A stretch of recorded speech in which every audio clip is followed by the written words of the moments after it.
那我们今天也是要讲女强人的故事，那就有关于一种叫做强烈的控制欲。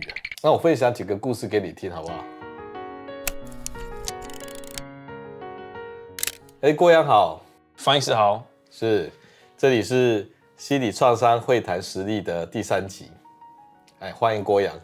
谢谢方医师。方医师，我发现你这边有一张图片这是我画的，你会觉得很特别吗？蛮特别的，感觉到怎么样？有一股抑郁的气息。用这个特别表现的方法来表现这个悲伤的感觉淡淡的悲伤啊。那这是我一个朋友的老婆，大家知道我喜欢画画传了她的照片给我，那我一看就觉得有一点悲伤，所以我用这个手法把这个老婆的气质淡淡的悲伤画出来。那我们今天也是要讲有这种淡淡悲伤的这个女强人的故事，那就有关于一种叫做强烈的控制欲。那我分享几个故事给你听，好不好？好啊。那第一个故事她是一个这个比较悲惨的女生我们把她叫做 A 女士好了。那 A 女士在青春年华的时候呢，曾经就穿了一个漂亮的裙子出去外面溜达这样子。竟然被他霸道的父亲觉得这样很不成体统，就把他关在房间里面关几个月。这也是这个古时候的故事。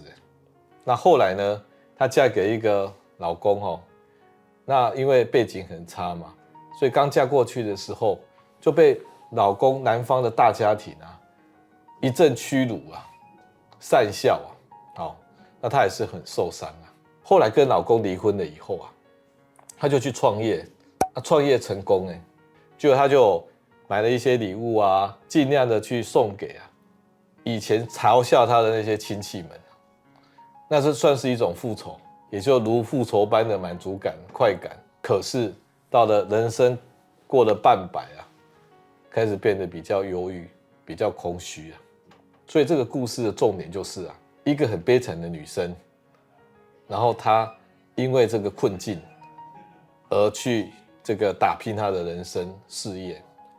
那他打拼的目的是为了什么？是为了复仇嘛？他要成功嘛？他要有钱嘛？他要被别人看得起嘛？所以他的成功是用命去换来的血泪般的成功那有达到目标达到目标以后，人生反而觉得空虚这时候来跟方医师聊聊天那要怎么帮助他呢？对要怎么帮助我之前有提过4个看到。第一个看到就是什么？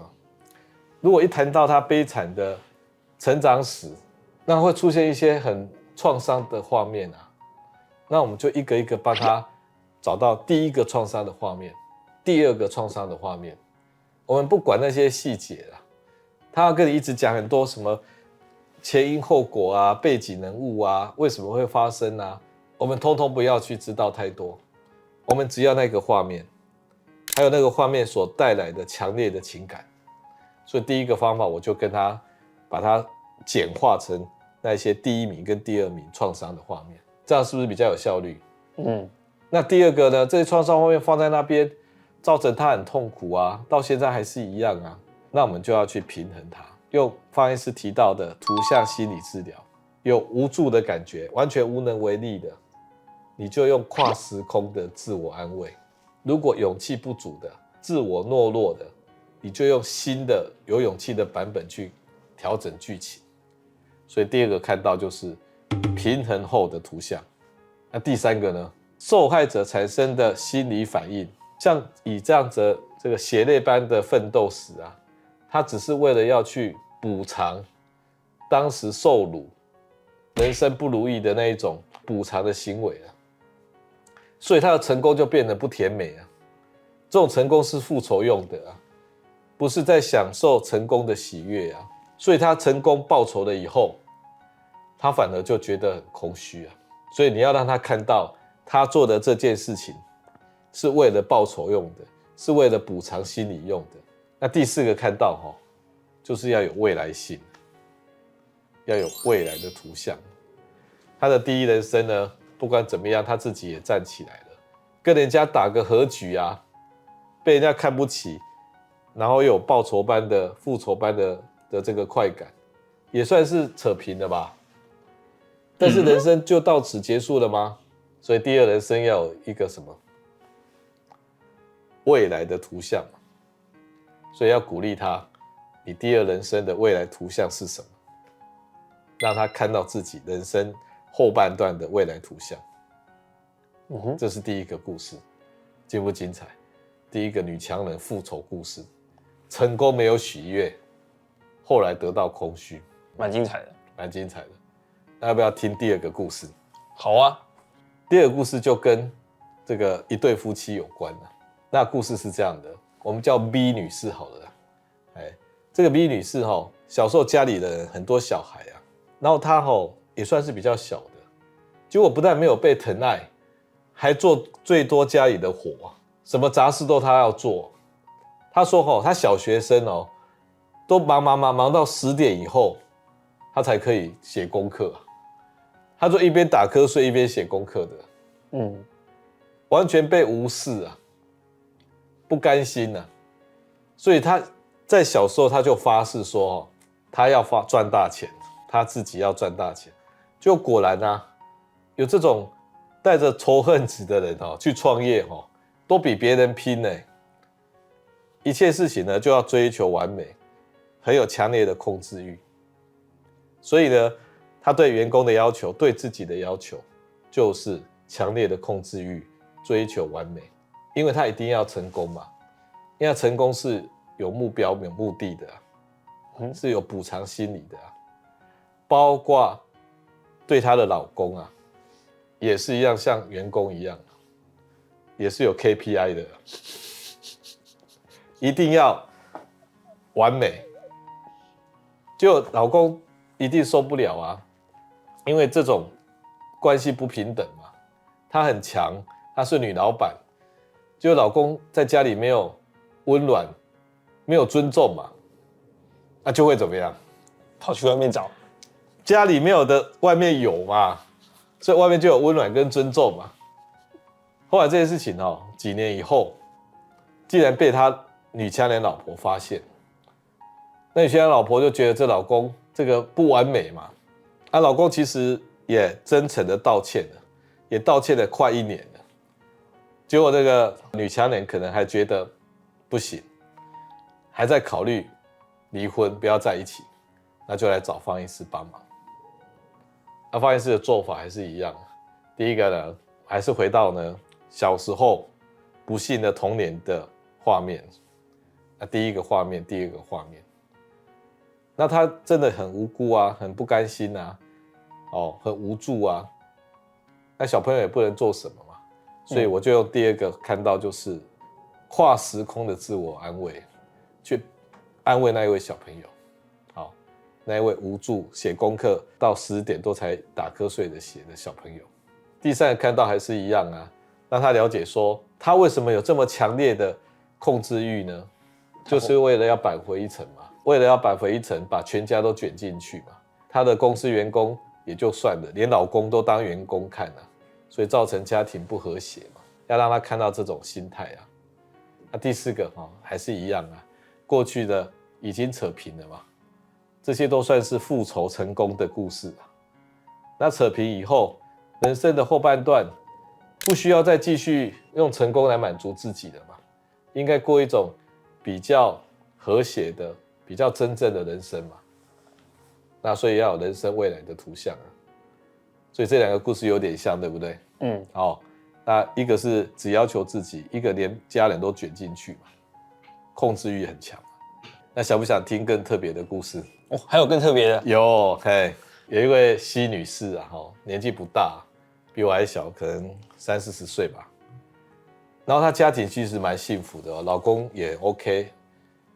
然后呢，她工作也很认真她是一个专业的人士跟同事相处也很融洽那有一天新的同事可能做事情比较马虎然后他就有点看不过去然后他就讲了人家，就这新同事呢，当场就转头走人不受教然后他就觉得哇，怎么会这样呢？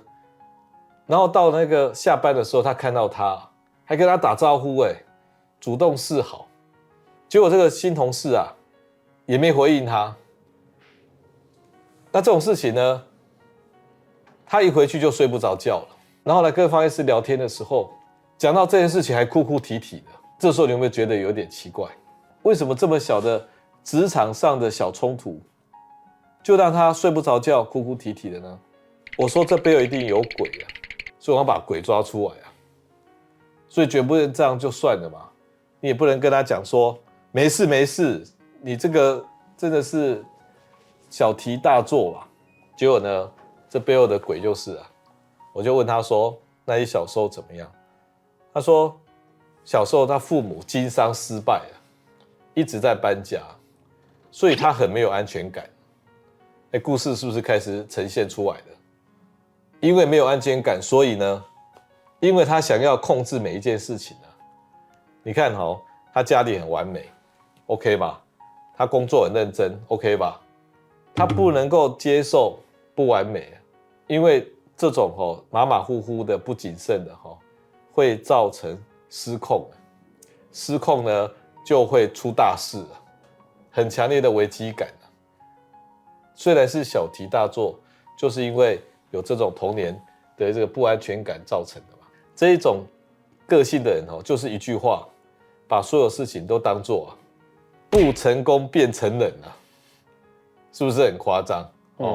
所以今天跟同事有一点小冲突，不和谐，那他就想说未来会不会又出什么事情？所以他不是说真的很喜欢这个同事，他是怕跟同事在职场上不和谐，会不会产生什么危机？是不是非常没有安全感？对啊。那怎么帮助他？一样，我们刚才讲了4个看见。所以第一个还是要帮助他看到那个小时候不安全感的画面。那不安全感画面呢，被巩固、被确立下来以后，你还是要用平衡图像法去跟他做平衡。所以把那个图一直发威的那个灾难图像做平衡。那第三个呢，就会让他知道说，他有这么多强烈的控制欲，怕任何事情出错，就是因为有这一种不安全感的补偿心理，让他了解到为什么你的反应会这么大，就是因为你对于控制欲很强，强到不能任何一件事情失控，然后这来自于你的童年的不安全感。这第三个看到。第四个看到就是你希望你一直都这样过下去吗？你希望每一件事情都如你所愿，然后可以控制的扎扎实实的吗？因为未来还是有可能小孩子或者自己或者是家人生病或者是任何意外这就都不是你能够控制的以后任何小问题都会让他毁掉他的生活所以你想要过那种生活吗？你可以放开一点，过比较轻松的生活吗？这时候用讲的没有用，对不对？对啊。我们就来一点比喻好了。什么叫做轻轻松松、自由自在的生活？比如说开车好了，开车一定是要开在马路上，对不对？对，绝对不能够开到马路外面嘛，对不对？也不能压线嘛，对不对？但是如果你想象你是在那个平台上、原野上，随便你开，怎么开都可以的，那不是活得很轻松，开得很自然？那比如说画图，你现在一定不敢画图吧？可是小朋友拿到一张纸他就画了呢，想画什么就画什么呢。所以你用自由自在的开车跟自由自在的画图作为比喻，来帮助他建立未来人生的图像。也就是说把问题点出来，然后让他看到这些补偿的心理，然后建立未来人生的图像。当然这都不是一触可及的啦，那他们都有这个人生奋斗的过程那有强烈控制欲的女强人男强人也有啦，都可能有以前呢被无视、被轻视的这个不良童年不良的过去让他们血泪的奋斗史呢所获得的成就只是为了弥补补偿当时的一个受难成功了以后呢，可能觉得没有喜悦感、空虚了。那有人还继续在强烈的控制这些都会限制住他的生活。好，所以我们要帮助他解脱这种限制，让他从这个牢笼里面走出来。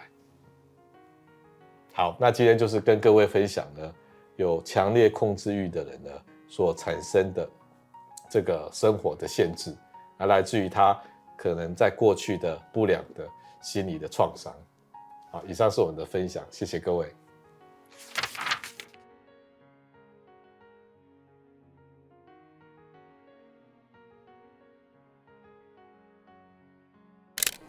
想要从医学的角度来了解人生的问题吗？记得按赞、订阅、开启小铃铛，分享给所有的亲朋好友，让我们一起提升台湾的医疗文化。